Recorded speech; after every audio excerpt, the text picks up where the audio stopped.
செஞ்சி தொகுதியில் வெற்றி வாய்ப்பை பெற்ற இளைஞர் சங்கத்தினுடைய தலைவர் கணேஷ் மகன்.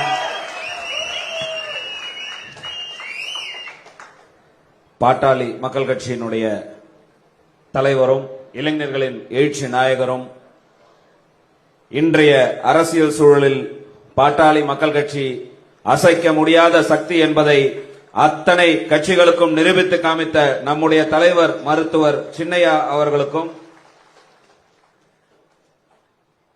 சட்டமன்ற உறுப்பினர்கள் எங்கள் நால்வருக்கும், சட்டமன்ற கட்சி தலைவராக தேர்ந்தெடுக்கக்கூடிய எங்களுடைய தலைவர் மதிப்புக்கும் மரியாதைக்குரிய தருமபுரி சட்டமன்ற உறுப்பினர் அன்னியார் அவர்களுக்கும், இங்கு மேடையில் இருக்கக்கூடிய அனைத்து முன்னிலை நிர்வாகிகளுக்கும், பாட்டாளி மக்கள் கட்சியை இந்த இடத்திற்கு கொண்டு வந்து நிற்பதற்கு மருத்துவர் சின்னையாவின் படை தளபதிகளாக இங்கே வந்து அமைந்திருந்து பாட்டாளி மக்கள் கட்சியின் பெருமையை கொண்டாடுகின்ற நிர்வாகிகள் உங்கள் அனைவருக்கும் வணக்கத்தை தெரிவித்துக் கொண்டு, எல்லாரும் சொன்ன மாதிரி தான் இந்த தேர்தலில் ஒரு கட்சி எவ்வளவு பணம் வந்தாலும் சரி, எவ்வளவு அதிகாரம் வந்தாலும் சரி, உணர்வு மிக்க ஒரு கட்சி, கொள்கை பிடிப்பு இருக்கின்ற கட்சி பாட்டாளி மக்கள் கட்சி தான் என்பதை நிரூபித்து காண்பித்திருக்கக்கூடிய கட்சியாக இங்க நிக்கிறோம்னு சொன்னா இதை விட ஒரு மிகப்பெரிய வெற்றி நமக்கு இருக்காது. ஏன்னா தேர்தல் காலத்துல நாங்க பார்த்தோம், அடுத்த தலைமுறை ஒரு கட்சி வளர்ந்து கொண்டிருப்பது என்பது பாட்டாளி மக்கள் கட்சி தான்.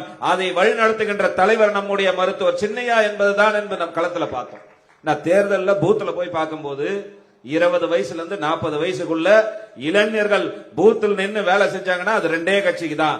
ஒன்னு ஆளுகின்ற கட்சி, அடுத்தது பாட்டாளி மக்கள் கட்சிக்கு மட்டும்தான் இவ்வளவு பெரிய இளைஞர் சக்தி இருக்கிறது.